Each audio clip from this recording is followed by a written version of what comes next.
right. What is going on? It is Tuesday. Show Me the Money Club live Tuesdays, 6 p.m. Eastern, 3 p.m. Pacific. We got a little bit of chaos going on. We got the EV incentive issues. We got some timeouts. We got some drama. What's going on, Sergio? How you doing? This goes to show how committed I am to this. So I just walked in the house 15 minutes ago from... I know you texted me and you're like, you might have to do this yourself. I'm like, okay. Yeah, you might have to do this yourself because traffic in LA, you never know. Although I left about like 12:30 after my panel so my hats off to Roth, MKM, and Rohit, who set me up at a beautiful location in San Juan Capistrano. But it's about 85 miles. So 85 miles in LA could be tough, but then I'm here. So I made it. So I'm tired, bro. I'm tired. Nice.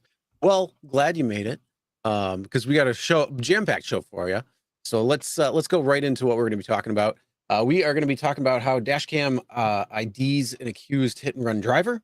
We got to put the accused in there because he hasn't been in a court of law yet. But we're going to be talking about Missouri protecting rideshare drivers who are victims of violent crimes. Uber and Lyft EV incentives are becoming a joke. Lyft introducing new product for retired folks, old people. Better driver pay with more competition.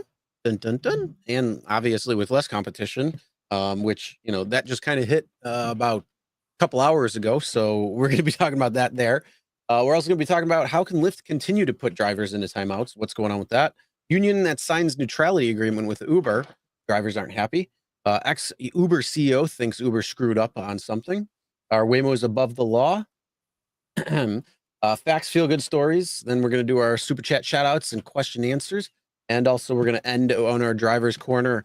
And, our driver's corner topic today is going to be, why do you complain about driving Uber and Lyft yet still do it? So we're going to be talking about that. And that's going to be our topic for today. So we got a jam-packed show for you. Absolutely. A lot of good topics. But of course, first, we do want to thank today's sponsor, which is Nexar. We've been talking about dash cameras for a little while now, and we've always said that dash cameras are a necessity when it comes to this.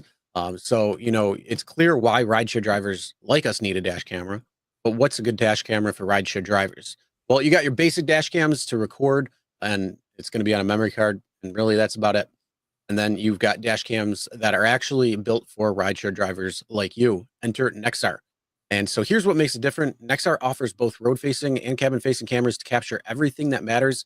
It's going to connect it directly to an unlimited cloud through LTE. So every incident automatically uploaded and is stored securely. No fiddling with cables or memory cards. Plus, whenever you need to save important footage, just clip it and store it in the cloud forever. Perfect for those times when passengers file complaints weeks or even months after a ride.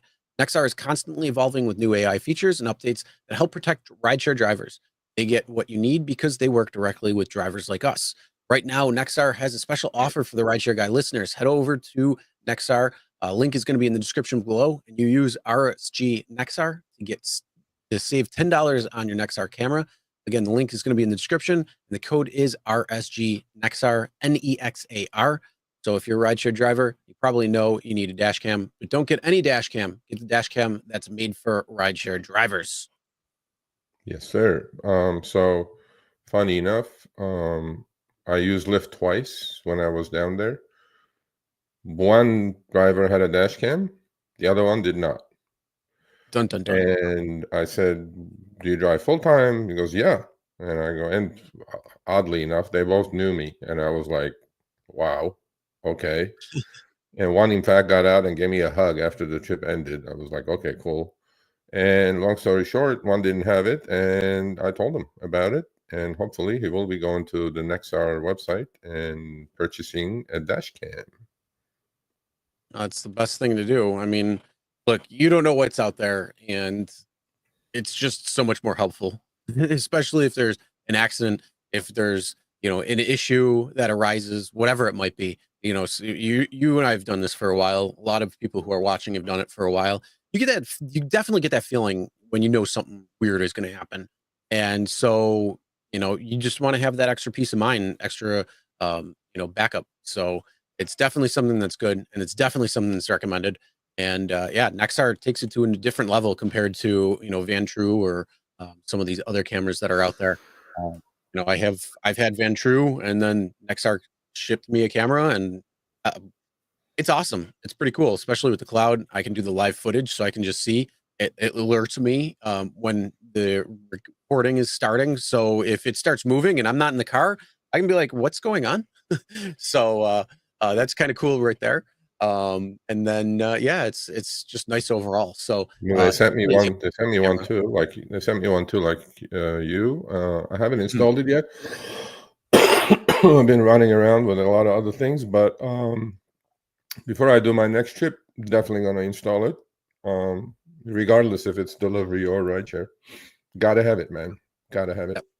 Xandros, go check out the website. They have 3 different cameras. The lower tier, the first tier and the second tier. There's 3 different prices. So you don't necessarily need the 4K, the top of the line, but at least you have something that's going to cover you, whether it's the base model, mid model, or the upper. So go check them out. You'll definitely like it. Yeah. All right. With that being said, we definitely have a couple of announcements as well that we'd like to get into before we get going. And that is, if you wouldn't mind kindly liking and sharing the show, it would help get more of us out there to other rideshare drivers that can definitely benefit. Also, if you want to become a member and help support the channel, you can do that by hitting the join button right down in the link or in the chat right there.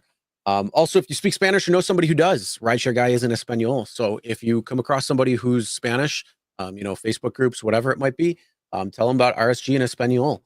It's also Sergio and myself, our other contributors that are with the wonderful AI power.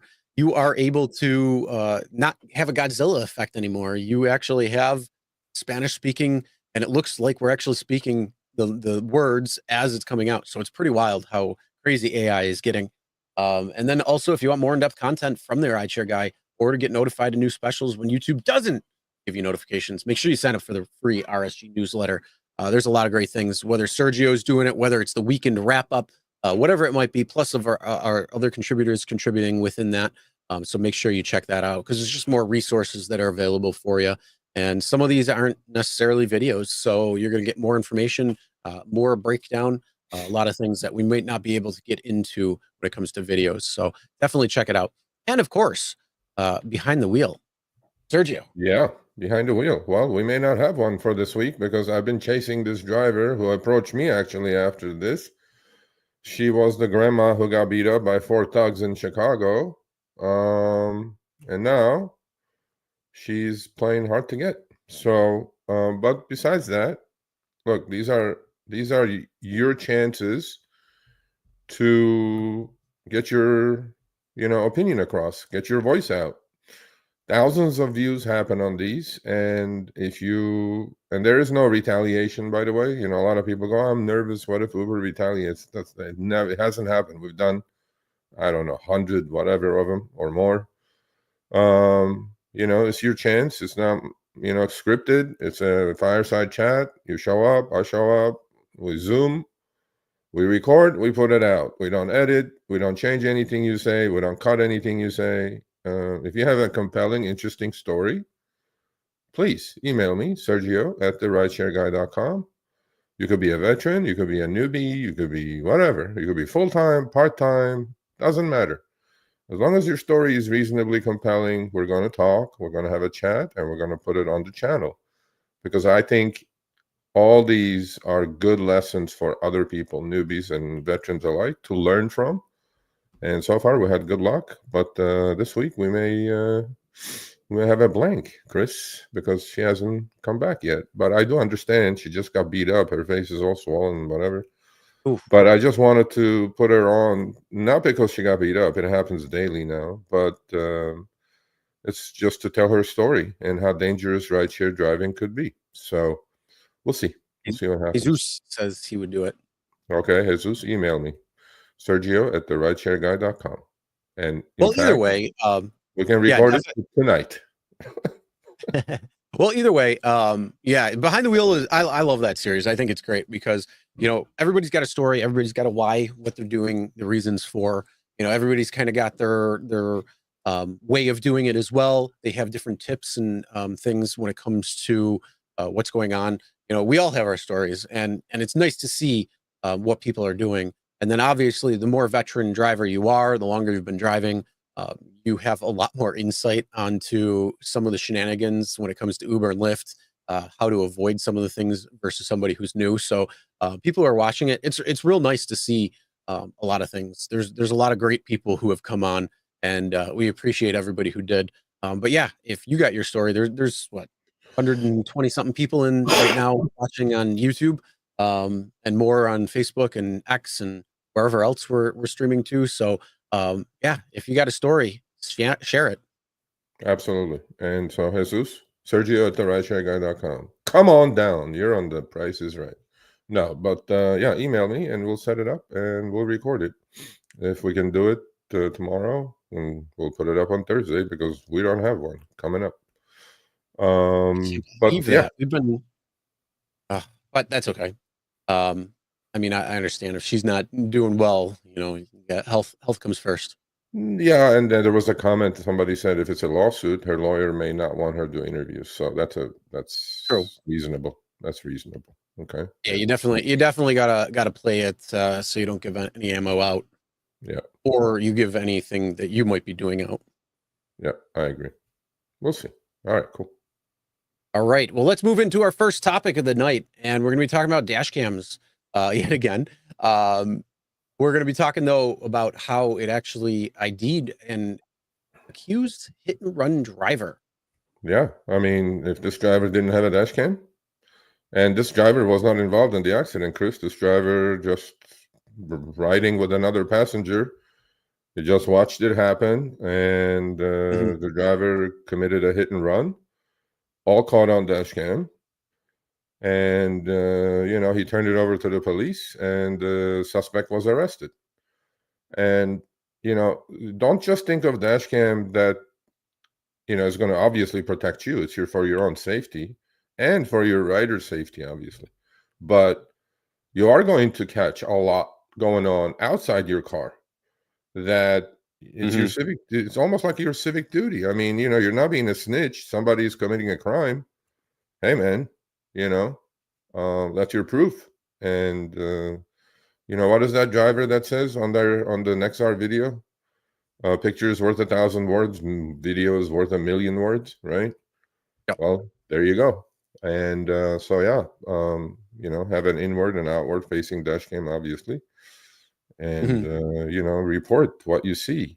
I think no, I honestly, um, that's the first thing I do now when I take trips with Ubers and Lyfts. First thing I do is look at the windshield if they do have one, and I immediately go like, "You don't have a dash cam," and then we start the conversation there. Before it would be like, "How long you been driving?" Uh-huh. The typical questions that riders ask. Oh, how long you been driving Uber? Nah, I'd I be go like, look at my directly to profile, bro. the yeah, you know what I mean? So, Yeah. but Oh, yeah, this is a nice car. What year is this? Come on. exactly. Yeah, yeah. They try to make Look small at the talk. profile. They don't know how to break the ice. No. You know? I Yeah, mean, some just get right into it, but either way, yeah, no, dash cams are definitely great, especially actually what's going on right now. I mean, how many drivers are in the chat or watching this right now have Teslas? yeah, What's going on with them right now? People are keying them, people are acting crazy, and they're catching everything right now, which is yeah. great. But I mean, it's insane what's going on. Some people, I don't know, like minds have literally broken, I forgot and I to. don't know what's going on there. I forgot Hmm? to send it to you. There was a Reddit post, but you can't verify everything. So there was a Reddit post from on the rider page, like riders. Yep. Riders are telling other riders to um, rate their drivers who drive Teslas 1 stars and complain so they can get deactivated. How do you like them apples? See what I mean? You don't have a dash cam I footage. think Like I think there's perfectly a good lot foot. of morons that are suffering some crazy weird disease that is causing brain rot, and I have no idea the reason why. It's like, come on, this isn't how people act. Yeah, yeah, for sure. Yeah. So I don't know what's going on there. But we could get into that in a different conversation, I guess. But let's move on. Let's talk about Missouri, how they're protecting drivers when it comes to drivers who are victims of violent crimes. Yeah, this is very new, actually. Unfortunately, this gentleman was killed by his passengers. But in Missouri, he sued, and Missouri is now coming up with laws, but they don't have the laws on the book. So actually, he's suing under product liability laws in Missouri, and in Missouri, they're coming out with the legislator is coming out with clear guidelines on the protection of the driver. So congrats to the Missouri legislators. I think the P3 protection that drivers have should be extended for a while after the trip, because most of these things, if they're going to go sideways, they're going to go sideways either during the trip or after the trip. When the trip ends, I received this, and you listened to it, this voice recording, and that driver did not have a dash cam, obviously, of him, getting assaulted and stabbed by a rider. So Missouri is changing the laws, and if that's the case, and other states start picking this up, now you'll be able to sue Uber for what happens after the trip. When they finish the trip, right, and something happens after, by the same rider who was in the car. Unfortunately, this poor guy, was killed. I don't know if it's me or not, but my news feed, Google algo is getting used to it. I just get nothing but these now: driver killed, driver shot, driver carjacked, blah blah blah blah blah. And I'm like, unfortunately, it's happening all the time. It shouldn't a lot at all. But again, I don't know what the hell's going on with the world today. It's just getting absolutely out of hand. So a lot of crazy stuff going on out there. So you just got to be safe, and you got to do what you got to do in order to protect yourself and keep yourself safe. So it's an unfortunate thing, but I'm glad to see that some states are making some changes, like Missouri, like Washington, where they're going to be protecting drivers in the event something that happens. And hopefully this will send a strong signal to anybody who's trying to mess with drivers. You don't do that. Yeah, for sure. And I am thrilled that this is happening. In fact, I'll follow this case. Let's see where it ends up, because Uber, as you know, forces you into arbitration, right, when they send you to TOS. But then there are laws in other states that allow you to sue Uber if something happens to you, if you're a victim of rideshare violence. And Missouri happens to be one. This happened in St. Louis. So rest in peace to that gentleman. But please be careful, people. Yep. Absolutely.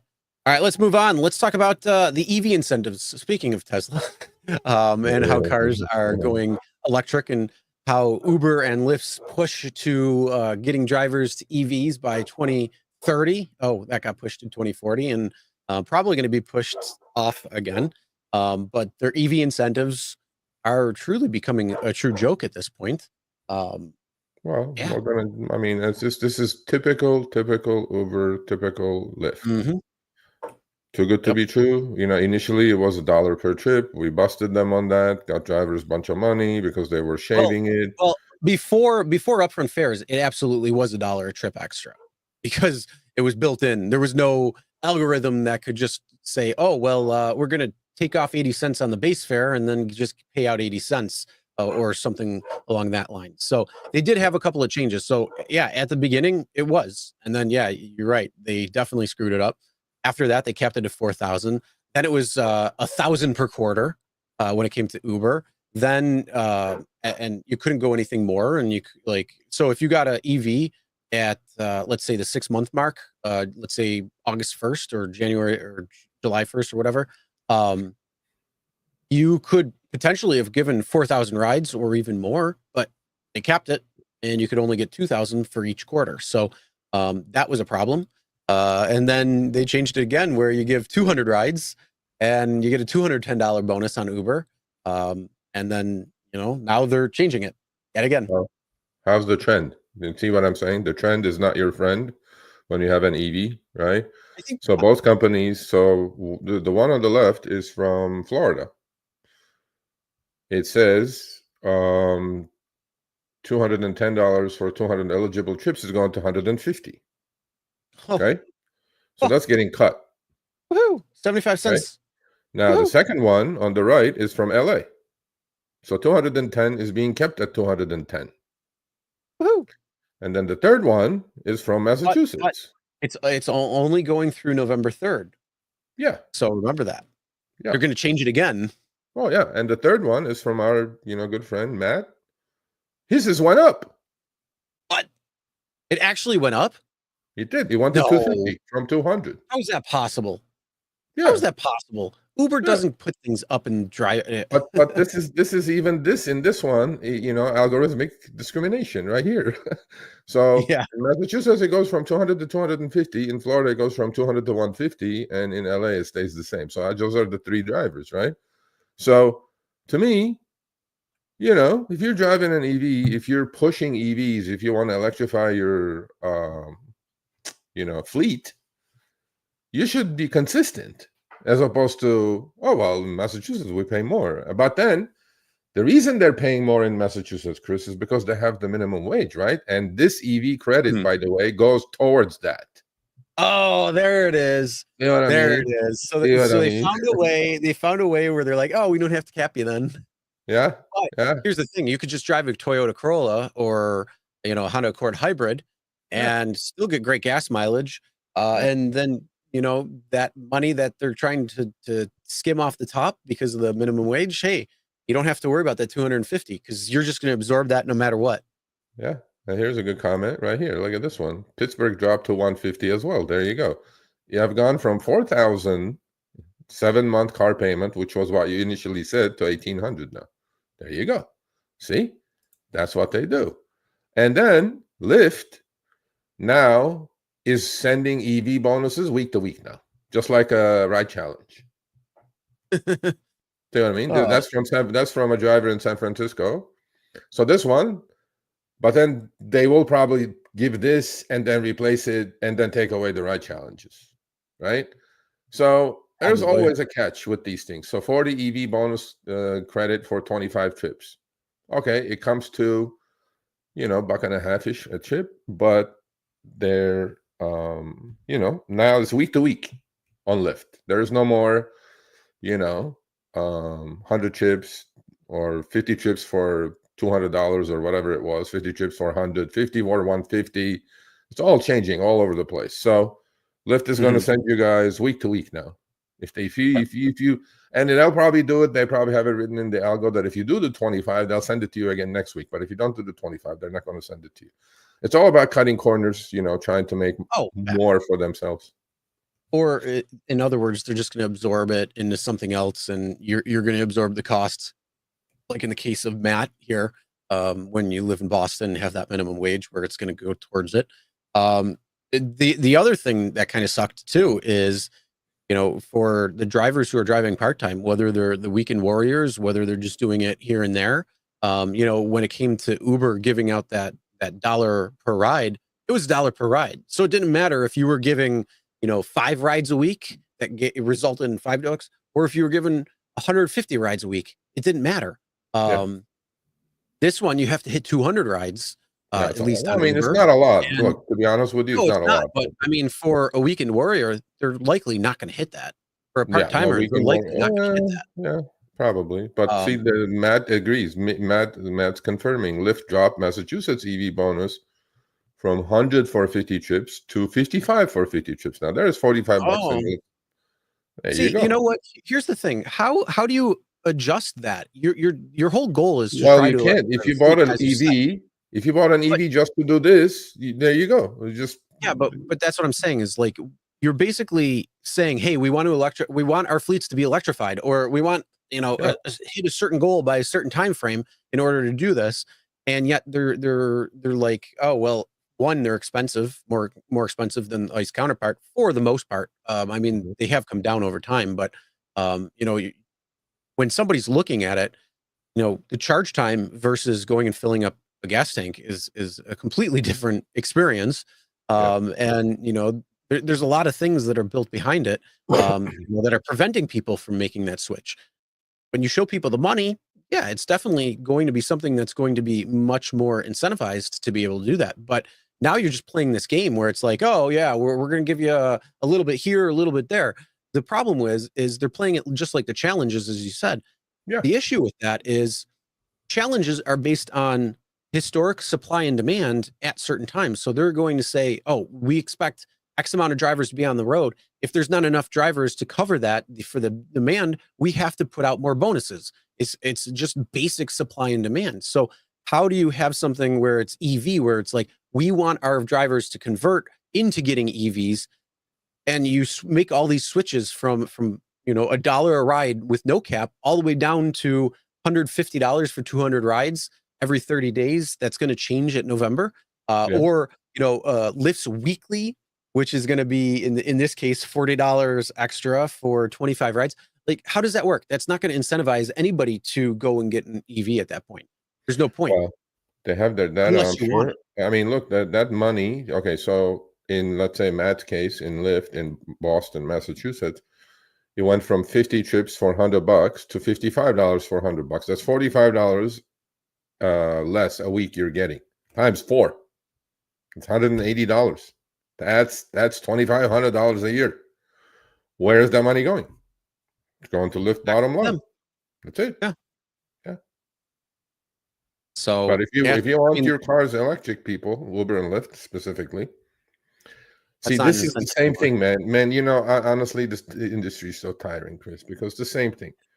Initially, all the ride challenges, juicy ones, or the quests, juicy ones. Now we're seeing quests at 25 cents a trip extra, right?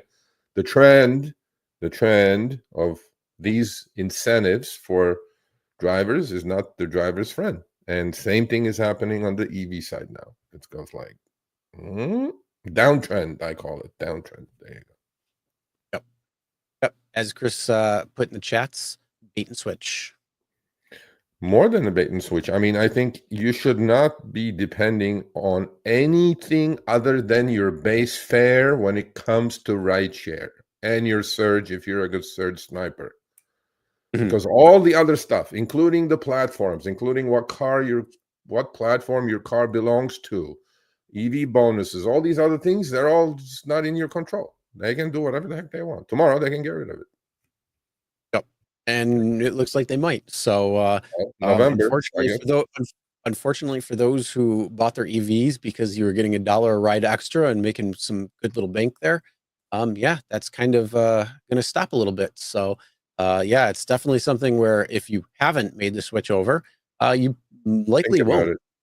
Yeah, I mean, this is the slap in the face, right? They keep saying, yeah, EV. Uber and Lyft, it's not even your car. We're the ones. We have the notes. We have the car notes. We're the ones paying for it.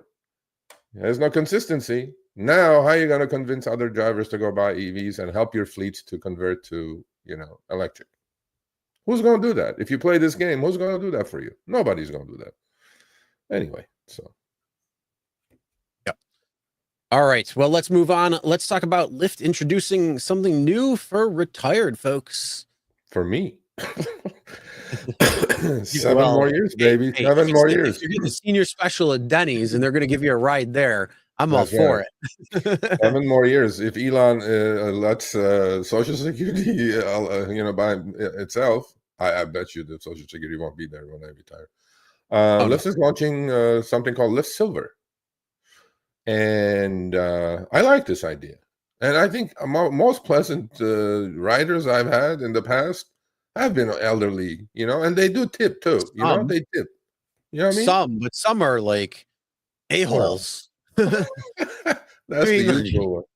You get that guy who's coming out of the bar and he's just pissed off and he's we're talking 60, 70-year-olds, bro. So I'm like, okay, so they're stuck in their ways. Well, you know what? You don't listen to them. They talk to you for like half hour, but you're just gonna go. But no, the point is, this is another product. I do like this. I really do. Well, it's better than Uber Teen. Okay, would you rather have a 65-year-old retiree in your car or a 14-year-old? I would rather have the 65-year-old, but the problem is what Lyft and Uber are doing. They're going at two opposite sides of the spectrum. One's going for the next generation Uber, and Lyft is going for the ones who are going to die. I mean, like you got to have somebody that's going to come in and replenish your people, not somebody who's going to fade out.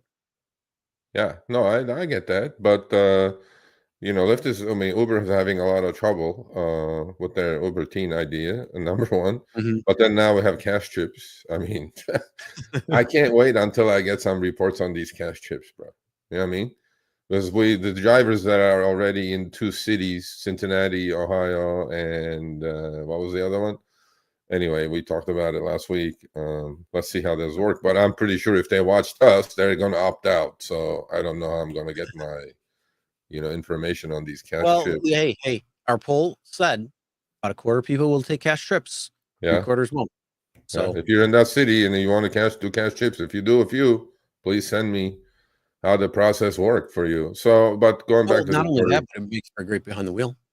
yeah, absolutely would be great behind the wheel, So, especially if they got robbed. yeah, so Lyft Silver is going to be a feature that's going to have a simpler design and easier access to support for its riders.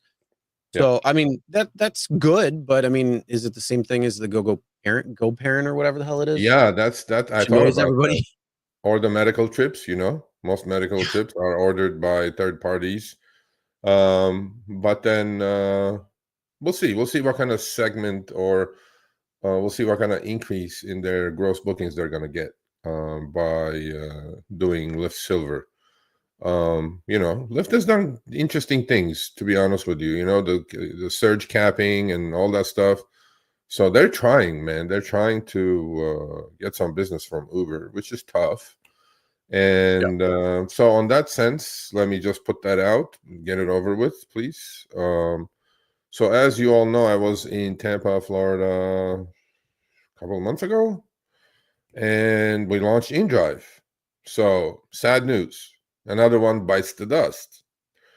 I got for the second again, time. there's no competition. It's not surviving, Chris. I don't know what's going to happen, but I thought InDrive was better for the driver and better for the rider.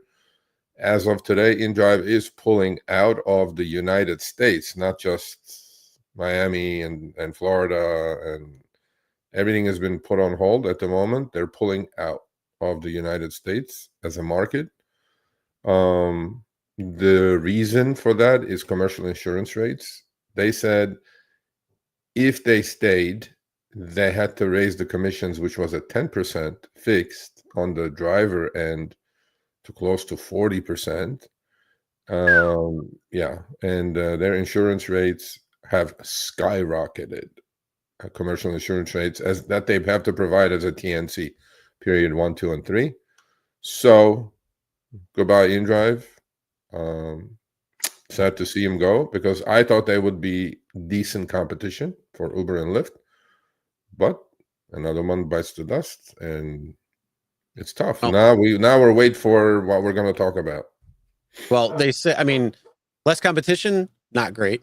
Nope. But unfortunately, it is what it is, and they tried the second time, they didn't make it, and yeah, I mean, let's be real, insurance is a nightmare, especially in Florida. California is another one. New York, Illinois. You see where I'm going with this? It's just a nightmare. So, one of the problems is a lot of legislation, a lot of lawsuits, a lot of problems all around. There definitely needs to be some reformation being done when it comes to all this because it's getting out of hand. I mean, if you're spending $400 a month for your car insurance in Florida, that's ridiculous. Yeah. And just as a personal driver, it's out of hand. So yeah, there's a lot of issues there, and it's unfortunate. It would have been great, but one of the other things though is when you have competition, it could be better for drivers. So when one bites the dust, others are going to try filling that spot. So something like Bolt.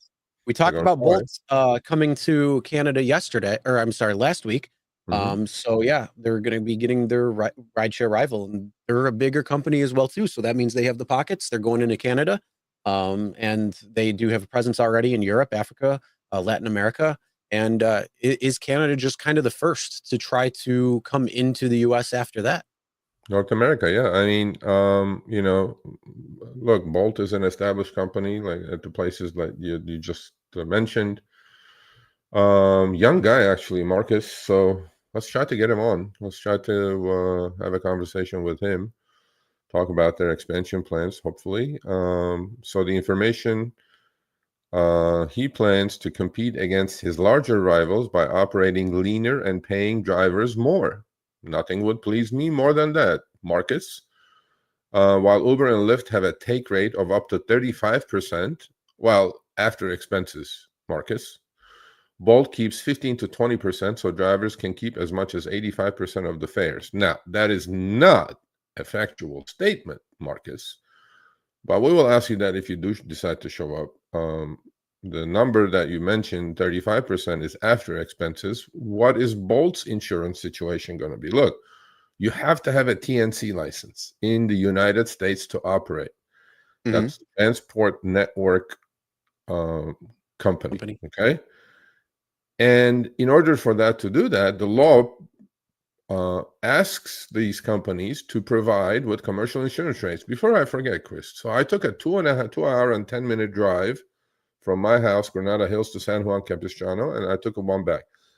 Intentionally, I was looking at billboards, okay, right alongside the freeway. I can unequivocally tell you that 7 out of 10 were law firms. In an accident, call us. In an accident, call us. Bunch of them specifically mentioned Uber, Lyft. Yep. So there is an industry that's obviously out there. They're going after Uber and Lyft because they got the deep pockets. And their underwriters, the commercial insurance underwriters, are jacking up the rates to the point that InDrive had to leave. But hopefully Bolt has that secured, and they can compete because market seriously does need the rider and the driver. Needs competition. Competition is a good thing. Choices are a good thing for the rider and the driver. Oh yeah, absolutely. And it wins for competition on both sides of the marketplace. So you have drivers, you're going to have to incentivize more to try to get out on the road and be on your platform to try to get demand. And then on the passenger side, again, it's going to be the same thing, because if somebody's coming in kind of undercutting a little bit, it's going to cause them to have to redo it, especially if they're gaining a large part of the market share. So yeah, it's definitely interesting to see. We're going to be talking about, other companies as we have. So let's see what happens with Bolt. Unfortunately, though, again, in the US, it's a different beast compared to other countries in the world. So Canada is going to have a little bit different. I'm not sure how everything is there, even though they're not that far from me. I could probably throw a stone and almost hit them. So yeah, it's not that far. But yeah, it's definitely something, the more the merrier. And going back on your point of looking at all of the different billboards that are, when I go to the gym every morning, they have usually news playing, or, the Today Show or whatever it is that's on. And so I get to hear all the commercials that are on too. And you always hear one or two different large law firms that are in the area. Have you been hit by while you were in Uber? Have you been hit by an Uber? Call us. We'll get your money. So yeah, it's definitely something that's absolutely happening. Yeah. And a lot of fraud is happening too. A lot of these, fraud in the sense of riders are ordering trips, and there are gangs out there that come rear-end the driver or whatever, and then they're suing Uber because they're in P3. That's the highest coverage, right? It's all set up. So hence why you need to have dash cameras. You can help Uber and Lyft by providing that kind of evidence, right? I mean, think about it. Well, I mean, not only that, but if you see that it's fraud, one, it's going to help you because you're the one who's got hit. So there's a lot of issues there. I mean, I'm sure a bunch of people have already seen, people who are tailgating you, they'll speed up and then they'll just slam on the brakes. And then they'll be like, ooh, oh. Yeah. And then all of a sudden they realize there's a dash camera and they're running. Yeah. I've seen some accidents. I've seen some dash cam footage that the dickheads back into you and then pull up and say, you hit me from behind. Yep. I'm like, yeah, exactly. So how dumb do you have to be, bro? There's a dash cam right there. Yeah. Anyway, but Bolt. So I'll try to get in touch with Marcus and have him on. Let's see what their plans are. All right. Well, let's move on. Let's talk about Sergio. You've been bad. I saw those times when you looked at the Lyft app and we were offering you something, And because you didn't take our low paying offers, Yeah, we're gonna curb you. We're gonna put you in timeout. yeah, Just like sure. this driver right here, literally is Unbelievable. suspended. It's 12-hour timeout. I mean, look, I sent this to Lyft. I said, and you know what? This is perfect timing, actually. I just like 10 minutes, 15 minutes before the show started, LinkedIn pushed me something. You know who was on it? David Risher. Uh-huh. You And he sent that was, to me, and and I that clicked it. video, we're It's going like to it play doesn't that next exist. week. We're going to play that next week. And, I don't know if you can play it now, but we're going to play that next week. So David Risher says, you're in the service industry. Lyft started issuing their best drivers with high ratings like this guy, 1,672 friendly driver, 1,598 good driving, 1,397 clean car, right? Above and beyond, another 1,000. I mean, super driver right here, right? Okay. Mhm. And David says in that video that now Lyft is issuing these accomplishment letters that you can go show it to your next, because you're in the service industry, you're treating your passengers properly, you're learning about business. I think they copied us on that one, but I'll have to watch that again. So Lyft is issuing accomplishment letters to their drivers so they can, maybe if they're going to job interview, they can show it that, how nice they are. Maybe they want to be front desk people at a hotel or something like that, Well, right? honestly, that's really good because Brilliant. one of the I thought it was brilliant. problem is unfortunately, if you're going to look for a job after rideshare, sometimes it can actually hurt you. Absolutely, yeah. No, but I So think I think it's that's good to see brilliant. that. I wasn't trying to be, negative. I was just brilliant on Yeah. Lyft's part that they're starting issuing, these letters of commendation basically to their good drivers, which great.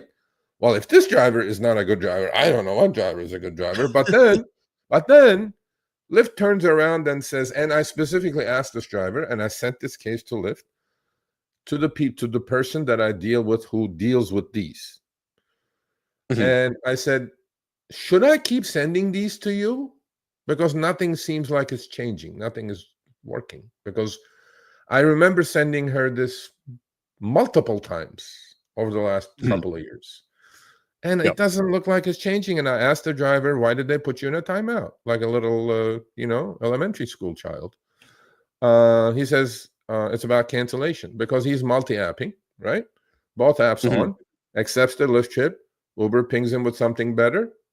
But it's not against the TOS. Uber and Lyft clearly say that in their TOS. You can drive for multiple apps, right? Yeah, So but he cancels, his cancellation there is rate goes one up. problem with that is cancellations can count against you.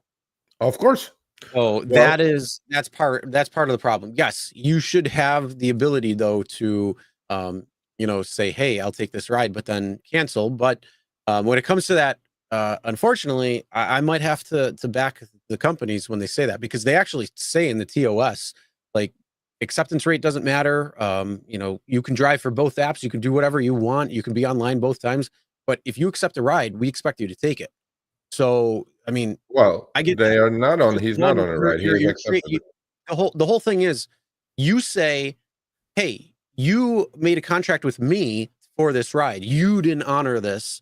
But when it's on the flip side, when you're like, "Oh, I want to cancel this because another ride came in that's better," I get that as a driver because they pay peanuts at times. But the problem is, you know, you also agreed to the contract as well. So if you are breaking the contract, you can't have it both ways. Well, I get that, but then for each time, if we bring up a contract, how many times the rideshare companies break their under the bargain? There's a lot more than the drivers. Look, I understand. Canceling hurts the marketplace. Canceling hurts the network. Canceling pisses off drivers. Well, I have screenshots we're going to show next week. You know how long I waited for my Lyft trip today from one hotel to the next hotel? 19 Mm, minutes. holy 19 crap. minutes for a car. And there were cars right on top of me. So I guess they were all phantom cars. But so, yeah, this is continuing. So, people, if you keep canceling willy-nilly, well, this guy was not like his cancellation rate is not like 40% or something. He goes, Sergio, you keep putting me in timeout after timeout, they're going to probably deactivate me. And sure enough, 12-hour timeout. Can't do much about it. And there has to be a better way doing this, as opposed to like this in your face. You're suspended. Blah blah blah. Just throttle them, Lyft. Just don't send them chips or something. I mean, because they're already doing that. They're already doing that. You're next getting to the level top of the throttle. ride, and then they're like, "Oh, we're gonna level it up, and we're gonna just suspend you because we're crying like little babies." But look, the reality is, you should probably just take the ride that you already accepted, and call folly on having another ride come in that's going to be paying you better. But I mean, if it comes to like safety issues, if it comes to things that are outside your control, etc. That should not be counted against you in any way. Also, if you don't accept the ride, you're not going to get that problem. So that's the other side. You shouldn't just accept the ride and then just cancel it, because that's going to cause some problems. It's going to piss off the passenger. There's a lot of issues when it comes down to that, and I'll agree with the companies on that aspect, and that's probably one of the few times I will agree with them. But yeah, I mean, if you're literally keeping the app on to continue on, and if you get a better paying gig, we say go where the money is. But if you've already accepted the ride for another one, you got to take that ride. Unless there's some sort of issue. That's why I think it comes for the driver to scrutinize before he accepts it. Okay. Oh, absolutely. My cancellation rate is 0. You're definitely not in that realm if you don't accept it, you're not going to get in timeout. My cancellation rate is 0. My acceptance rate is single digits, but my cancellation rate is 0. And I make a point of, if I do accept it, I'm gonna do it. That's it. Yeah. And So, I mean, I'm running both apps at the same time, and then when one comes in, you turn the other one off. Yeah. I mean, you might get it get a ride that comes in back to back. One on Uber, one on Lyft. You accept one, and then you got to go close out the app. You wait until that one's done, or decline it, and then just sign off. Here's a tip actually for people who are watching it. So what I do is that if I'm on an Uber trip, right, and about a half a mile, literally about a half a mile from drop off, I flip the Lyft app on, because in that sense, they're going to give me something right when I'm dropping off, or I can decline a few by the time they give me something. Uber usually is good enough to give me something before even I finish, but since I have my no more new requests on until going, dropping off, or maybe quarter mile from drop off, I'll take that off as well. So now I'm open on both. So this way, maybe you won't be forced into accepting something and then canceling later. But if you're going to double dip, have multi-apping going on, scrutinize it, man. Don't take it. Don't take everything, and then you're forced to cancel. And I do understand the point of, hurting everybody. So, yeah. And that's why I switched from doing Uber and Lyft on my phone to my tablet, because you can put both apps on at the same time. So you have them right next to each other. And then that way, you can see what's happening. It's a lot easier than swiping over, closing the app, opening the other app, and all that. So that's definitely an option that you can do. I know a lot of people are using tablets now, and it's just it really is a smarter option, because you are able to do that. Instead of having multiple phones, you just have the tablet put on its side and run multi-app on it. Yeah, this guy, the Julio, why don't I put you on behind the wheel? Email me, Sergio@therideshareguy.com. 39% cancellation rate. You're not getting these pictures, or it isn't true. Yeah, exactly. Send me a screenshot of that. 39%. I don't think you'll let you stay on the platform too much longer. Well, you might want to watch out on that. You're probably in timeout. Well, we just showed it to you, so if you're not getting the timeouts, you're about to get deactivated probably. So you can use a CarPlay or Auto. I tried CarPlay a little bit. It's okay. There's a lot of function where you still have to use the phone for it. So I just said screw it, and I go right to my my tablet. It's so much easier. Yeah. But all right, let's move on. Let's talk about drivers are mad that unions are signing neutrality agreements with Uber. Sergio, this is happening in Chicago. We have yeah, they are. But then, things are about to change. So what happened is that we have a big audience in Chicago, and I have my eyes and ears in Chicago. And he knows who he is. So do you remember about a year and a half ago, we put Alderman on, Michael Rodriguez, right? And Lori Simmons from Chicago.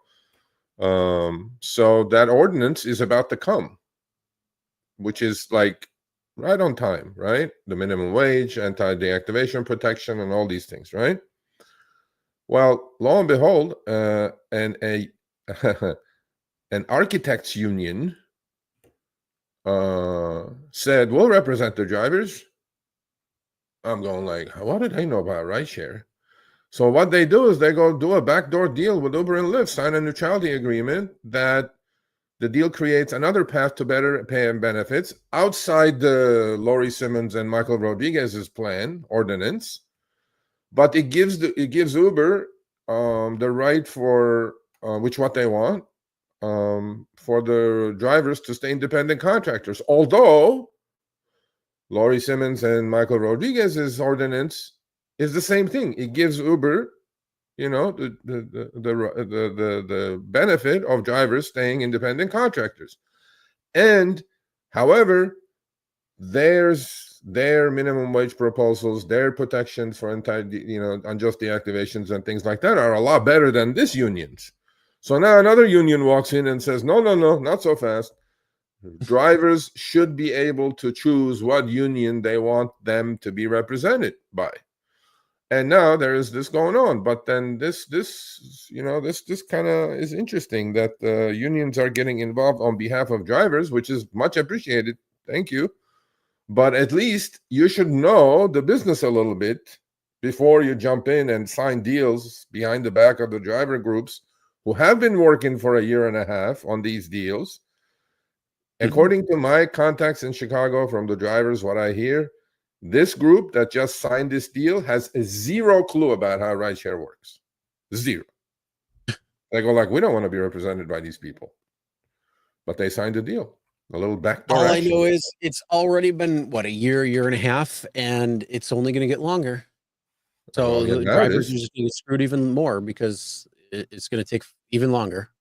Yeah. So drivers who I'm in touch with said, Serge, talk a bit about this because we don't like it. We don't want these people to represent us. They're already backdooring us. We don't want it. We want, the ordinance that's been worked on for a year and a half to come to fruition, as opposed to some other group showing up and signing deals on our behalf, which we don't think is a good deal. So we'll see. We'll see how that goes. Yeah. Well, we'll keep you posted for our Chicago drivers on what's going on and the craziness that I'm sure is about to unfold there. But hopefully something will happen. But maybe we could have we should have Michael Rodriguez and Laurie Simmons on again to get it from the horse's mouth. What's going on? All right. Well, let's move on. Let's talk about the ex-Uber CEO, TK. The one who got into a fight with his Uber driver and that went viral. He says he thinks Uber screwed up, especially when it came to AVs, autonomous vehicles. Somebody with intelligence. Like, I was at the conference for almost 48 hours, and nobody could explain it to me. How wonderful the unit economics are on autonomous vehicles. Okay, and these are smart people there. Now, Travis, in an interview, said Uber made a huge mistake by folding their own autonomous autonomous vehicle rideshare part called ATG after that accident happened where the lady who was crossing the street got killed, and supposedly the settlement was in the 20+ million range there. And then Uber sold their autonomous arm to other companies, and now they're coming back and getting into bed with Waymo and all these other bunch of companies, right? So the Travis, I think a lot of people are missing Travis. Well, I see a couple of chats already that says bring back Travis. He was better. There you go. If Travis comes back, you guys will complain about that too. So our section is good for you too. Why don't you come on our section? You keep complaining, but you keep driving. So we talk about that. So Travis, the former CEO of Uber, made it clear Wednesday he believes the company's decision to abandon its autonomous driving program was a mistake. Look, the new management, which is DK, killed the autonomous car project we had going on at the time. So Travis says, so at the time we were really only behind Waymo, but probably catching up, and we were going to pass them in short order because they do a lot more trips. They're going to gather a lot more data a lot faster. I wasn't running the company when that happened, but you could say, wish we had an autonomous ride-sharing product right now. TK, you're a smart man. Now he's doing ghost kitchens. DK is a smart man. These are all smart people. I'm not going to deny that. But someone has to explain me the unit economics of autonomous vehicles. Until scale happens, it's money losing proposition, regardless of getting rid of the 50% that the driver takes. Because now that's going to get Before you even replaced go by on, owning a fleet of billions and billions of dollars in you cars and already equipment. answered your question. Uber. What do you think they did for the first 10 years? They burned cash beyond belief before they even claimed some sort of profit. Well, that was to create They're the still marketplace. not even really there yet. So No, they're but that burning was to through cash. create the marketplace. Huh? That was to create the marketplace. That's a different story. Well, they What I'm created the saying is marketplace, that, but the thing is, when it comes to AVs, it's going to be a very similar story. well, You have to, you no, got to, I one, get you got to that. create the marketplace for it. I, Two, you have to also get people behind it, and that's when the scale comes. So you're creating the marketplace by incentivizing drivers, getting drivers on board, all this stuff when it comes to how Uber has built its fleet over the last 10 years plus. right. So it's going to be the similar thing when it comes to that. Before, that's how they're going to look at it is, Well, but now, we have to start, we got to start small. We got to get things rolling. And then once we're able to, we're going to make those jumps, and we're going to make big jumps at each progressionary time. But the problem is, I still don't see AVs being an issue for drivers for, at least 10 more years. well, no, that I agree. But as far as separate issue, unit economics of an autonomous vehicle is not going to be that much cheaper for these companies like Waymos and whatever not, Oh, no. because Uber is operating with a zero asset or very low asset business model because they don't own the cars, right? They don't eat the depreciation, they don't eat the cleaning, they don't eat the charging, they don't eat the fixing. Well, now with this, you're going to own billions and billions and dollars of cars to create some sort of scale to pick everybody up, That have to be because maintained, marketplace is that have to there. be cleaned, Marketplace, that have to be charged, that have to be all of that, upkept, that all of have to that. be Yeah, it's a ton of stuff that's going into yeah. it. So So I'm what are you saying going the to save? I 50%, mean, the how much are you 50%. really going to save? Look, with the 10, 50% 10 that they're cents on paying every the mile? driver now, the 50% that they're paying the driver now is going to be replaced with the cost of running the operation, with the cars, with the scale, with the cost of the cars, Yeah. depreciation, all that. So I don't see the unit economics in this. I really don't. So, but then somebody will explain it to me one day. Maybe Harry will, because he has the new newsletter. What is it called? I don't know. Autonomous something. Something like that. Something like that. But anyway, so he'll probably explain it. He's a smart guy. He'll explain it to me. I don't know. Anyway, I think it's just one of those wishes that they're like, oh, if only I could have bought Uber or Facebook. Ooh, AVs, that's the next thing. It could be just like crypto I and don't think all the it's a other meme positive for coins and Uber. all that. I don't Huh? think it's a positive for Uber. A lot of analysts No, that it's I not. talk to, Well, they're saying, "Oh, it's great for Uber. Look, man, Waymo owns the cars. Waymo is going to depend on Uber to get them the customers, which Uber is great at because they already have the marketplace, the riders established. What they're going to do though is they're going to throw Uber's way a couple of bucks. Now, on each human-driven trip, Uber's take rate is astronomically high. Couple of bucks a trip actually is going to be margin compression. Take my word for this. We'll talk about this a year from now, and you guys will see. Uber is not going to clean up on these no, they're definitely not. deals with Waymo. TK has made a tremendous statement there, and it's 100% true. They definitely screwed up. If they want to get in the AV game, which they wanted to since TK's time, before he was in that altercation and had to leave Uber and all that stuff. Yeah, We'll see. he's We'll see. right.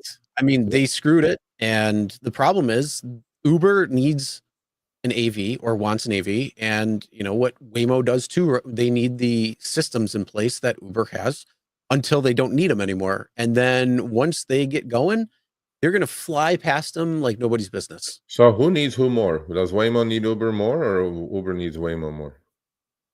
Right now, Mm-hmm. I think Waymo needs Uber more, Mm-hmm. and it'll switch soon, where it's gonna be kind of at an equilibrium point. And then after a little while, you're gonna see Waymo is going to be way beyond Uber, and Uber will Okay. need Waymo. Okay, I agree with that one. At the moment, yeah, marketplace. Uber has the marketplace to have easy customers, funneling into Waymo's system, and yeah, so Waymo's getting a good deal. Acquisition of the rider is expensive, so we know. Yeah, absolutely. All right, well, let's move on. Let's talk about Waymos on top of AVs. Are they above the law? They are. Well, they are in some spots, but not in others. So, no, they're here, not. This is the law. There is no law. Well, there is no law. There's no law for what do you call those speeding tickets, moving violations.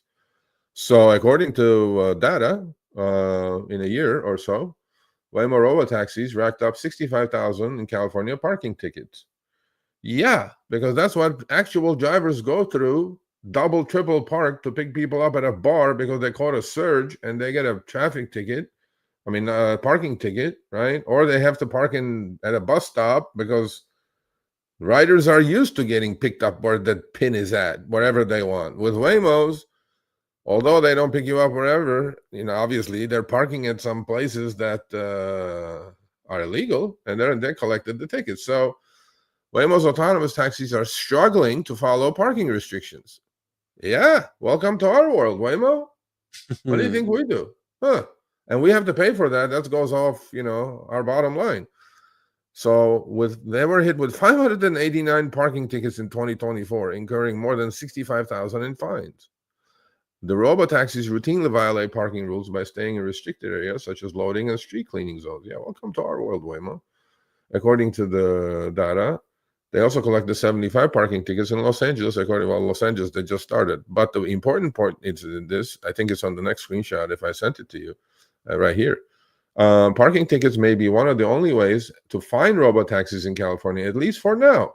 Under state law, our wonderful state of California, robotaxis are immune from moving violations since tickets must be presented to a human driver. How do you guys love them apples? Huh. However, law enforcement will be able to issue notices of autonomous vehicle non-compliance to self-driving auto companies starting in 2026. Why not now? What? Well, you go. You take this one now. Well, let me tell you, California. This is California, right?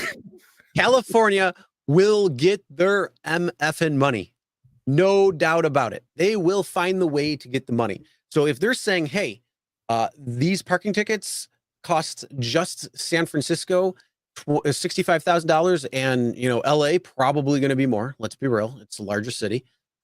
Is probably going to be more. They're going to get that money. They're going to rework the law to be able to get paid, 100%.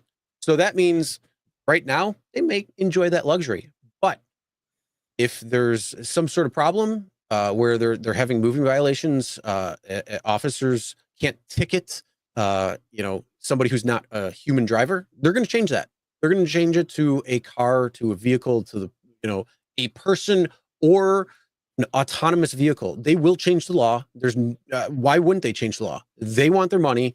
They're bleeding money, and they're going to try to get it any way they can. Let's be real. That's California in a nutshell. Well, they are going to get the money starting 2026 because that's where the big ticket items are going to be, because moving violations, unlike parking tickets, are like 10x more expensive than parking tickets. So, but now, since you cannot present the ticket to the driver, although we did have, traffic cams in our cities, but most of that is non-enforceable anymore. So Waymos don't get, moving violation tickets. Yeah, but and that's the whole thing. So what they're going to do is they'll probably put a study together and say, how much money could we have made from moving violations from autonomous vehicles? Once they find out those numbers in a complete format, they're going to be like, okay, we're changing the law. We're going to get it so we get that money. FYI, this is really they're probably going to claw back. They're going to claw back. So they're going to say, oh, since 2024, you've had 172 violations for this. In 25, you had 395 violations for this. You owe us that money too. They're going to claw back. The other thing is, this is with just 300 cars or 400 cars, Chris, in San Francisco. Okay, once Yeah. they scale, they put like 10,000 cars, right? More tickets for sure. And then you talk about congestion and you talk about all these other things, right? Because they want to keep the utilization pretty high on these things because they just keep driving around, wasting energy, right? So, Mhm. this AV thing is still baffling to me, but I'll just take my time trying to understand the business. So, Yeah, it doesn't make sense, and it's a pipe dream for a lot of people. I think really, I think it's they're trying to make it seem like it's the next big thing, but in actuality, the reality is it's probably going to be more NFT than anything. yeah. Okay. But with that being said, let's move on. Let's go to our facts and feel good story. So we got a facts. Riverside County supervisors set to approve contract with Uber, providing rides to stranded inmates. What do you think about that? So basically, what happens is they're going Uber's in a contract deal with a ability to subsidize rides for Riverside County inmates who can't arrange or afford to pay for their own transportation after they're released from any of the county's 4 main detention facilities. Um, woohoo! Should I say dash cam? uh, I would say 3 dash cam Yeah. and then a separator between you and the back. I was thinking about that when you said that. You know how cabs used to be, right? When the days they used to take cash, there used to be like a plexiglass separator, Mhm. right? So it was Uber drivers should have that now when they take cash, like a I separator. mean, that was all the rage back in COVID day. Yeah, that It was was like like a full different reason. Well, plastic thing, on and it was that like, one, I mean, but this one, Riverside County Sheriff's Office made a deal with Uber, $2.16 million contract with Uber to provide subsidized rides for Riverside County inmates who arrange or afford to pay their own transportation after they're released from a jail. What do you guys think? Are any of you in Riverside? look, Well, this is my thoughts. Hey, you see a ride that comes from a prison and goes elsewhere. I mean, it's your choice if you want to take the ride or not. yeah. I mean, is there going to be an elevated risk? Probably. I mean, let's be real. It's an elevated risk because you're getting people who are, in jail. I'm not saying that they are sorry for what they've done or anything, because clearly some are. But there are still some bad apples, and we've heard that people will go, get out of jail and then create some sort of crime pretty much I right after they're done. well, they And this pay could their be for a dues. couple of reasons. One, it could be it's the lifestyle that they're in. They don't know anything else. Or it's that they want to go back to jail because they're fearful of the outside. So there's a number of reasons, but the reality is chances are not too much bad is going to happen, but there is going to be an elevated risk if you took rides like this. You know, Well, this is uh, not it, just it, for. it- the reality is, we talked about cash rides last week. We talked about Uber Teen, the last several months. This is just a way for Uber to continue trying to expand on its marketplace. So you're going to see more and more obscure things hitting these companies when it comes to trying to grow and get more people when it comes to where they're getting their customer base from.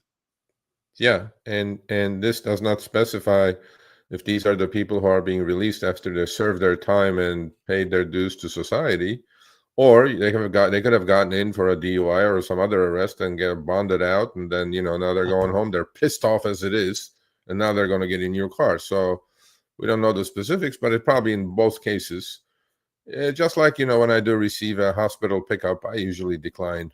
Mhm. Gracefully decline. And this one, I think, if I was in Riverside County, which is I'm not nowhere near close, but I know some drivers who are, um, you know, take your pick, man. You want to take a chance? We'll see.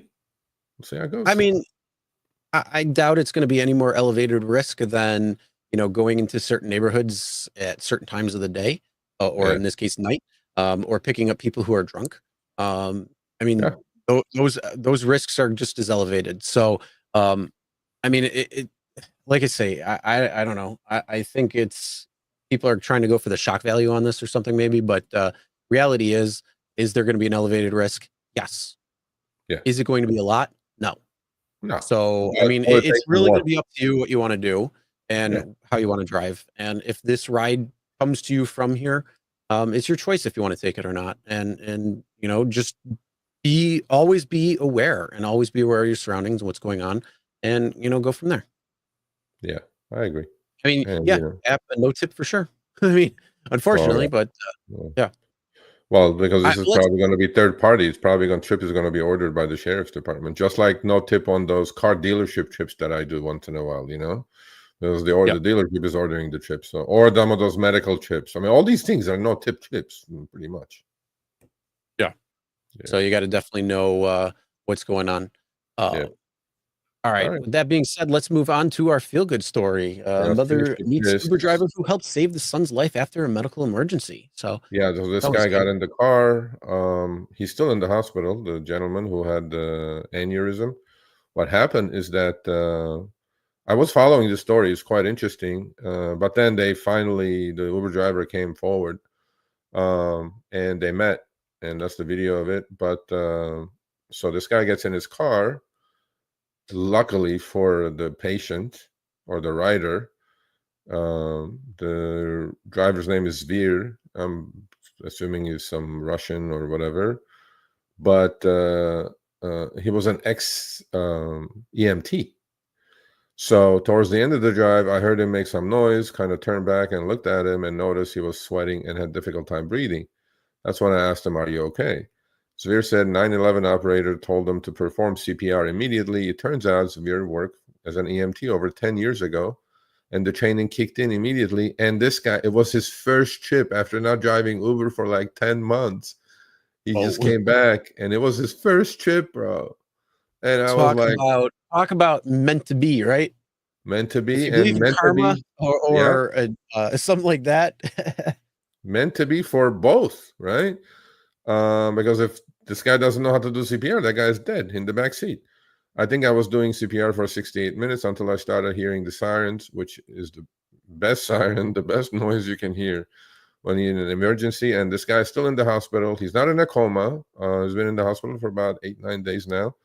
But the mom met the Uber driver who saved her son's life. And wonderful story.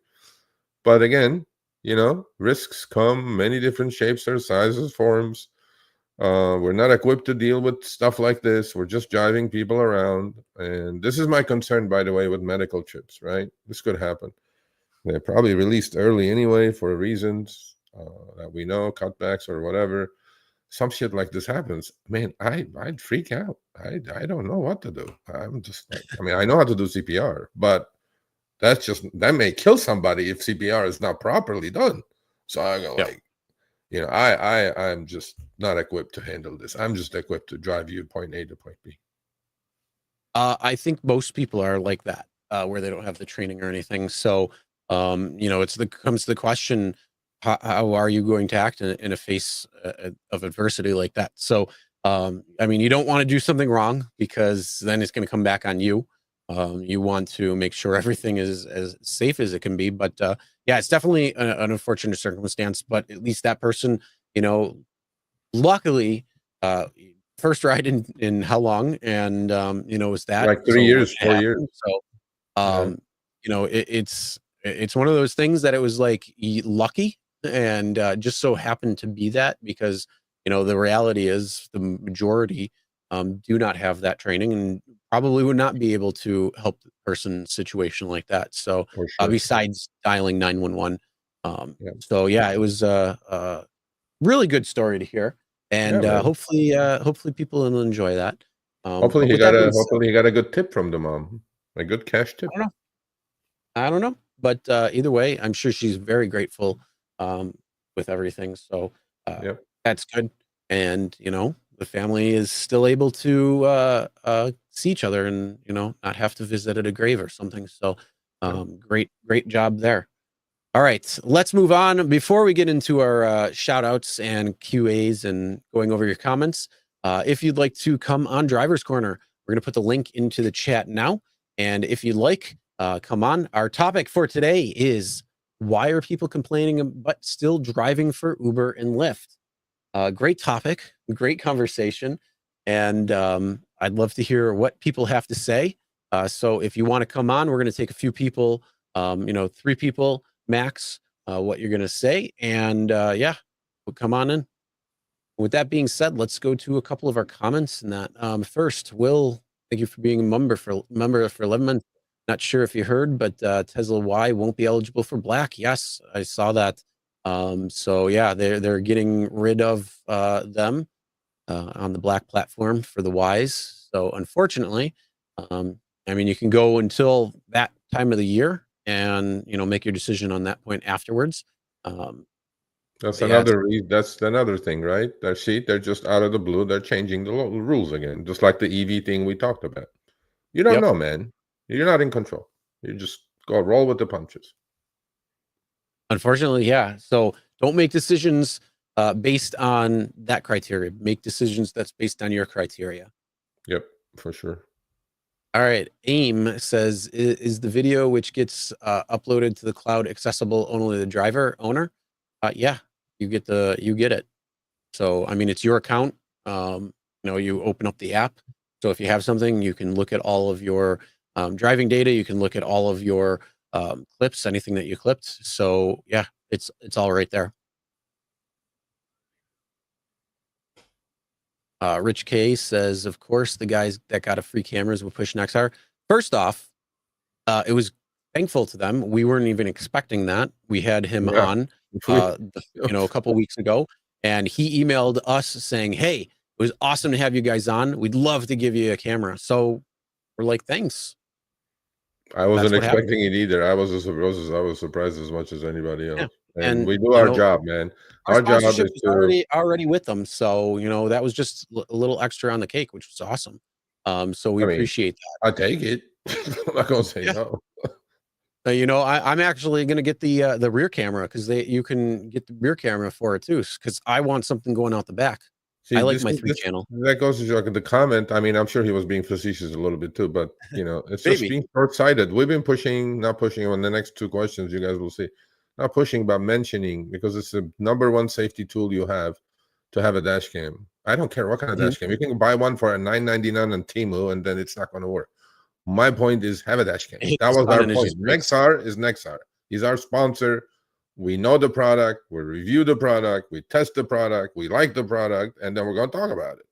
Done. Absolutely. And it's the best tool a driver can have, minus a phone mount. But a phone mount isn't going to save you in the event something happens when it comes to issues and problems and things like that, like a dash camera could. So definitely.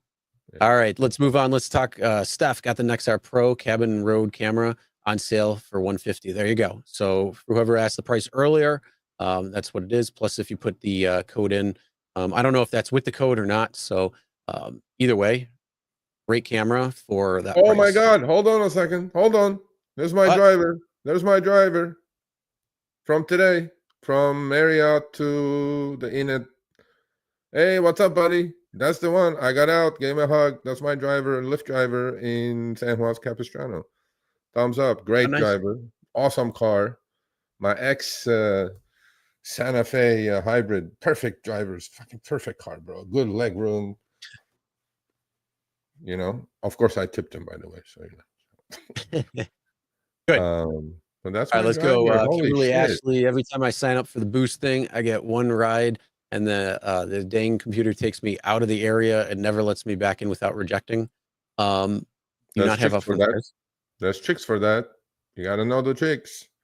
You got to set your area filter. You have an area filter on Lyft? Of course you do. Or you got to send your destination filter with about 4 mile,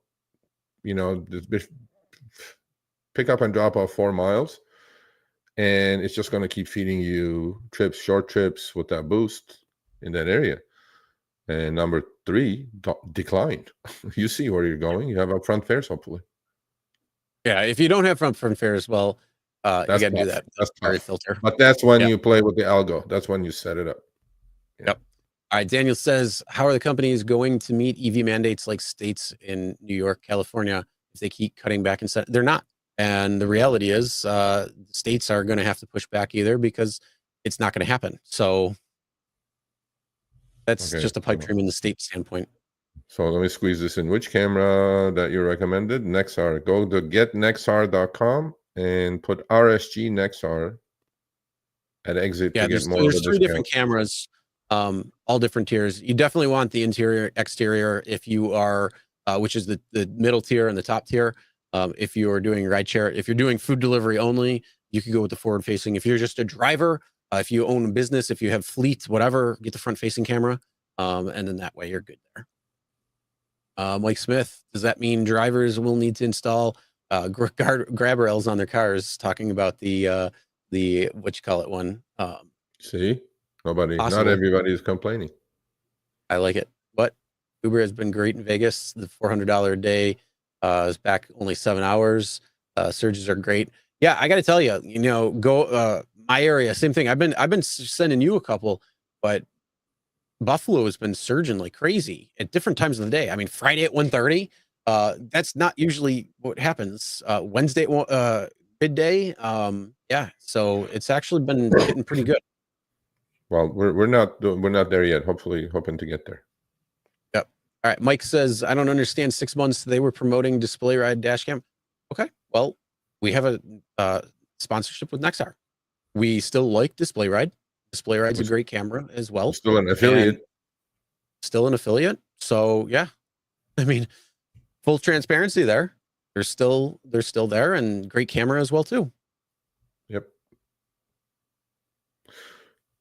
Some people are just surface level. They don't see like beyond what's in front of them. Yeah, because they don't think of a business. Man, talking about insurance rates, I got my policy renewal for the next 6 months from Allstate, and had no claims or anything whatsoever happen. My monthly rate is jumping from $243 to $440. Holy effing crap! Yeah, well, mine last year went up 45%. Yeah, shop around though, Mike. With I don't know, man. I think these insurance companies are all in the same boat. They're just shysters. It's directly traceable to a huge number of uninsured drivers. Probably talking about Florida insurance. Most of them illegals who were never prosecuted for it. Yeah, that's the other thing. When I was at the gym earlier, the guy who was working at the gym, another person working out, they were talking about Florida. They got one guy's got a place down in Tampa, and they were talking, back and forth about that. So yeah, a lot of them are uninsured, and more are becoming uninsured because they can't even afford. So the people who want insurance can't get that. So yeah, here's another one. Paul, display ride fired the butts. No, still a great camera. Yep, still a great camera. Just get any camera, bro. But we prefer that you go get an extra camera. That's about it. Ryan says, I don't know. How's Wyride doing? They're doing okay at the moment, but it seems like the more trips you do, the higher these commercial insurance rates go. Since they're not doing 1.2 million trips per hour yet, it's not happening. If InDrive couldn't hang in there, we'll see what's going to happen with Wyride. We'll see. Rightshift says, my tablet says you need Wi-Fi. Well, there's two options you can do. One, if you have a tablet that's LTE connected, which it doesn't sound like you do. Two, you can tether off your phone, and then that way you can connect to the internet using your tablet that way. So yeah, I know when you have tablets, you have two different versions. You have one that's an LTE connection, you have one or a 5G connection, depending on the connection of the tablet, or you have to use Wi-Fi, which you can tether from the connection on your phone. So you could do either or. If you have a Wi-Fi only tablet, you can definitely do it still. You just have to use that tether when it comes to your connection. Yeah, just like having two phones. Just like having two phones. I have two phones. One I run my old Android. I run off my new Android's hotspot. That's it. Yep. All right. Golden Thought, Super Chat. Thank you. I'm just tuning in, so I'm not sure if you guys addressed, but this Saturday in New York, Uber effed us and hid surge. Where in New York? Your city? I haven't seen anything about that, but I wouldn't be surprised about that, unfortunately. Well, send me some screenshots. Sergio at therideshareguy.com. Let's see what you're talking about. I mean, Uber does hide surge. Uber charges on the back end surge, and oh yeah, I mean, we know that's been going on forever, so that's nothing new. Yeah, we'll see. Yeah, we'll see. Hopefully, Wyride can hang in there. I mean, they're spending a lot of money on marketing, so. But this insurance thing is going to bite them at some point because they probably didn't have any claims yet. On the first claim, You know how that's going to work. When you do 1.2 million trips every hour, man, shit's going to happen. So, you know, we'll see. Yep. So those are a couple of different options. It says Like I Ithaca, say, I Ithaca, like New the York. tablet better than the phone or a second phone because, you know, I already have the tablet and it's just easier. It's bigger real estate and you can run multiple apps on at the same time. You could fit 3 on an iPad Pro. So the same Golden Thought says I'm in Ithaca, New York. Yeah, send me some screenshots. Let's take a look at it. Sergio at the So Rideshare. Ithaca is not far from Syracuse area and, you know, mid-state, central New York. Yeah, I haven't seen anything, but I also wasn't on the app on Saturday. So, I don't know. Yeah. you know, Buffalo is still all in upstate New York. Yeah. Okay. All right. So is anybody going to come on and talk, or are you all keyboard warriors who are complaining about Uber, and then when the time comes for you to actually talk about it, you don't show up? I mean, come on. Link's already been posted. It's tagged in YouTube, or like right there at the top. So, you know, come on. If not, then we're going to complain. We're going to talk about why people are complaining. I think people are complaining because they don't want other drivers. And they feel, because they like complaining. Well, I think some like complaining. I think some don't want other drivers to drive because they see them as a threat versus like if there's other people on my platform driving, how am I going to be able to make money? Because there's less rides coming in. There's more rides. And everybody can. Look, man, from what I see over the last 3 months, 2 months, business is good. And the first quarter is usually a slow quarter. So yeah. Things have changed. I mean, we're in the slow period right now, and you know things are actually looking pretty good. Like honestly, I had the first weekday drive challenge on Uber for the first time last week. Before that was like months and months ago. So I mean, yeah, it's crazy. They must need you. I mean, we've had weekend for a little while at this point now. You know, I would say probably about the last 6 or 8 weeks or so, I've had a consistent weekend quest come in, but nothing on Monday through Thursday. So it's like, okay, that's great. Like I say, every time I'm opening my app, there's surge somewhere throughout the city. So it's actually like gotten really good. I like that right there. Well, you know, for the people who aren't looking at the screen, you got to read it. I would never say it's perfect or close to perfect, but I've become a better rideshare driver because a lot of the things I learned from you guys. So thank you very much. Well, we appreciate that. Thank you. Come on up and talk about it. No brown nosing. No, Golden Thought. Let's see. All right. Well, Golden Thought's coming on. Golden Thought, how you doing? What's up, guys? What's up? Not too far away. How you doing? I'm all right. I've been watching you guys for a while, since almost the beginning. So I finally jump on here because I was sitting here and I was like, oh, Rideshare guy is on. I wonder if they talked about what happened. I don't know. I know in Ithaca and Albany, the situation with hiding the surge happened. I live in Albany and I drive all the way to Ithaca to work. Okay. So you have the minimum, right? You have the state minimum there. What was that? What'd you say? Sergio. I said you have the state minimum, right? Where you're at, the $26. Yeah, that doesn't do anything. Nobody ever. I know, but what I'm saying is that's the reason that they're doing that. By the way. Okay. So they just want to pay you 26 and charge on the back end as much as they can. That's what they're doing. Yeah. I mean, it really comes down to supply and demand too. When it comes to you know, Albany and Ithaca, I'm not too sure. Like I say, I'm just in Buffalo. But every time I see it, you know, the map has been actually pretty active recently. Instead of seeing those gray clouds of death, you know, it's actually been, you know, red, orange, and kind of nice. So, and it's pretty much anytime I've been turning the app on recently. So hopefully they get that solved for you. Do you drive for both apps? Lyft, no, because I had to switch to a rental. So okay, I can only do Uber now. Okay. You know, let me check for the rentals in your area that maybe offering cars that you may be able to do all platforms. Like, I don't know if you do deliveries or not, but there are companies who offer cars that you may be able to do Uber, Lyft, DoorDash, all that stuff. So yeah, down in New York City. The city's about 2 hours, 45 minutes. it's probably not, which isn't a big deal. If I drive all the way to Ithaca to work, then going down to well, New York then City check it out, because the more choices you have, the more income, potential you're going to have. But I know the topic was, why do drivers complain? Mm-hmm. So first I'll say the reasons, and some of them are, especially in New York, a lot of immigrants coming from the north and saturating our markets. Albany is completely oversaturated now within the last 2 years, because I started noticing it when I ordered DoorDash. When I would order food, I would see people and this is not any slight against anybody or anything like that. But the names that I would see would be like Sarah, Michael, Jason. Now all I see is like Muhammad, Hamid, Gurdeep, and things like that. And they always, they don't follow my delivery directions because they don't read English. Yep. So they always put it in the wrong spot. So that's one.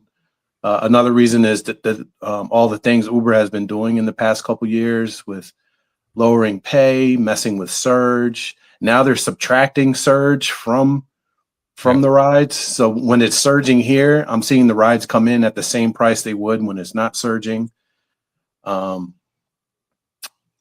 Longer hours. So those are some basic reasons why drivers complain. Right. And why they don't stop driving. The reason why I haven't yet, but I want to, and I'm working on that, getting out. I'll probably be out very soon, thank God. Is because, well, the flexibility for one. Two, there are still days where you can make, $300 to $400, and you just can't do that at a regular job. If you need to take a day off, take care of things, you can do that. Also being able to be on these other platforms, you have a lot of flexibility. So that's the reason. That's one of the opinions that I have on the reason why drivers complain but don't quit. But I've had enough. I've had enough of Uber's nonsense, and I'm going to be starting a business soon. I literally just got funded, business funding over $100,000, just from watching YouTube University and figuring out how to do that. So what are you going to be doing? Brown gold. You guys know what brown gold is? It sounds like oil, but I have no idea. No, it's dog poop.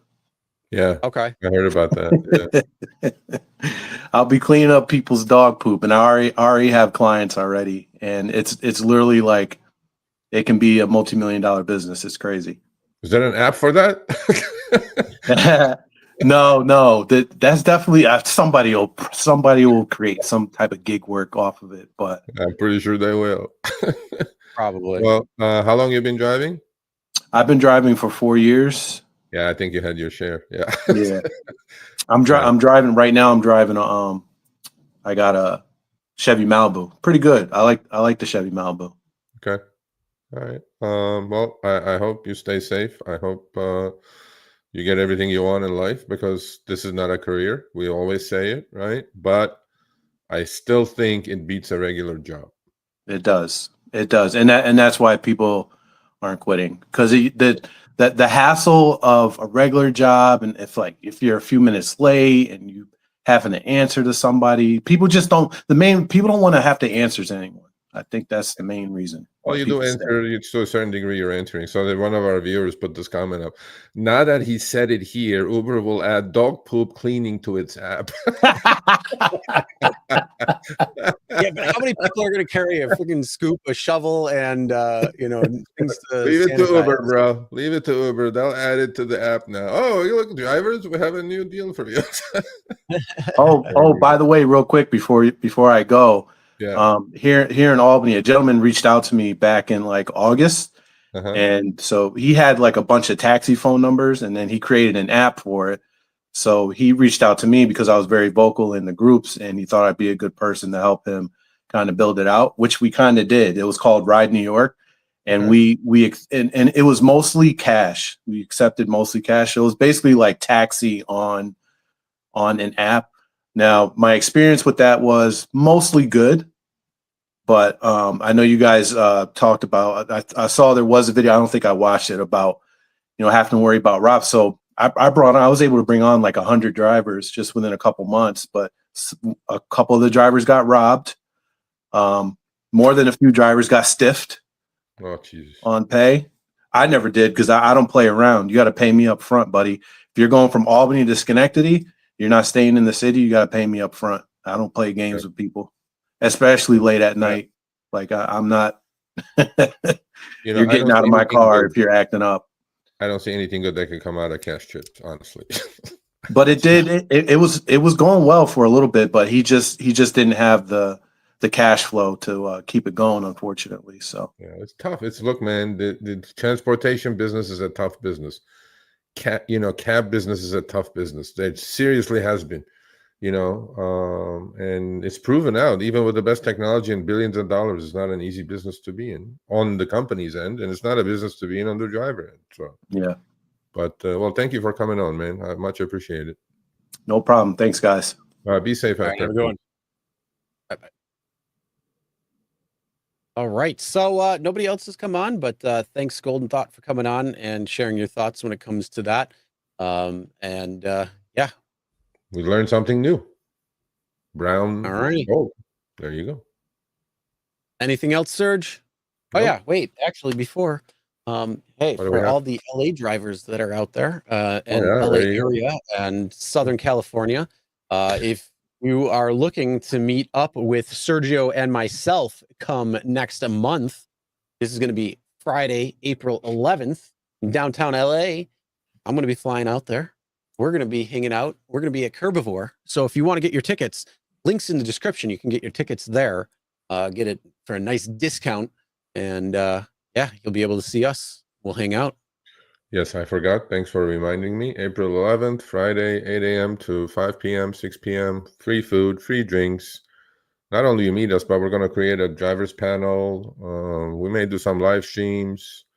We're going to have some wonderful giveaways. So go to eventbrite.com, click for Curbivore, and get your ticket. Put Sergio 5 or whatever it says in the link below. But if you put Sergio 5, then they'll know it's from me. So then, they'll go like, yeah, Serge, whatever. But either way, show up. Should be a fun event. Hopefully the weather is going to cooperate. And Chris is coming up from Buffalo. That'll be a nice little flight. Let's hope nothing bad happens. All right, our usual customers. Right, and then we got, our usual customer is here. Yep. How you doing? Good evening, RSGs. How are you? How you doing, Chris and Sergio? We're doing well. Good, yourself? Great. The last week I did probably my best week in my 9 years. Now I have 3 or 4 ideas for suggestions. One, since we have like a lot of problems with coming up for funding to fix the roads here in the state of Michigan, the governor asked for like a 45 cents a gallon tax. A lot of people. Hold on. I have to stop you here. Okay, I cannot have you filibuster here. The topic is this: why do drivers keep complaining, but the next morning instead of deleting the app, they still turn the app on and drive? That's the topic. I'll tell you why. Okay. On certain times, the tip requests are ridiculous, and it's like like a 15 mile for like $8. Now that's the depreciation. Basically, I'm losing money doing this. Sometimes it's very losing. So that tomorrow is another day. So what I do is I go drive when it's busy. Okay. So that's my I drive when it's busy, and if this is what I did. I was at like 45% acceptance rate. Okay. Uber kept sending me requests one after the other. My acceptance rate went down to like 27. Now I'm at 17. Okay. They would send me so many. What I would do is I would accept, call the rider, ask him, how much did you pay for the ride? And they will tell me I paid 50, I'm getting 20, and I would cancel. So I did that like three or four requests in a row. That's the reason. So you know, you should not be saying that on air. Seriously. I know that. You know. So Yeah, what happens is that's what I'm complaining about. Okay. But the next morning you turn the app on and go again. So yeah, usually I don't drive in the morning. Most of the time I drive in the afternoons, rush hour. All right. You know, yeah. All right. So it's a suggestion. Okay. Okay. Quick. How about this? In order to fix the roads, how about the state can have Lyft and Uber collect like a road fee of like 50 cents per ride. That way, just a suggestion, you know, it's... okay. Well, Uber and Lyft, you're watching, so, you know, take a suggestion in Michigan, and, you know, that's how you your potholes. There you go. You know, I mean, it's, what is it, 50 cents, 75 cents. All right. Another thing is, okay. I use two phones. Okay. My standard phone, I would have Lyft on. Sometimes my iPhone would freeze. So I have another phone, which is a track phone. I hardly use it. So when the Lyft app freezes on the iPhone, I open up the track phone. You know, I usually have it ready. I open Lyft, and I can open up Lyft on the second phone. Just information for everybody, and you know that can override the freezing. So if anybody wants to try that, you know, just be careful to sign in with the right phone number. Okay. Other than that, good advice. Well, yep. I'm glad you had a good day of driving and you made good money. Yep. And hopefully things are going to look up. And we thank you for coming on. Thank you for your effort, question, Sergio. You have a great day, and Uber on. And you be safe. Please. Be safe. Thank you. All right. Thank you. Have a good one. All righty. Anything more, Sergio? No. Seems like business is picking up, which is good. Yep. Sorry to see InDrive go, which is bad, but then Bolt may be coming around, which is good. You know, there's always things moving in our industry, and we're happy to keep everybody posted. Yeah, we'll definitely see what goes on, and hopefully you're having some better days ahead when it comes to, you know, busy and making some more money out there. We'll obviously keep you guys all informed on what we're seeing. So hopefully you're seeing the same thing. But with that being said, hopefully you guys have a great rest of your day. Get out there, make that money. We'll see you guys next week.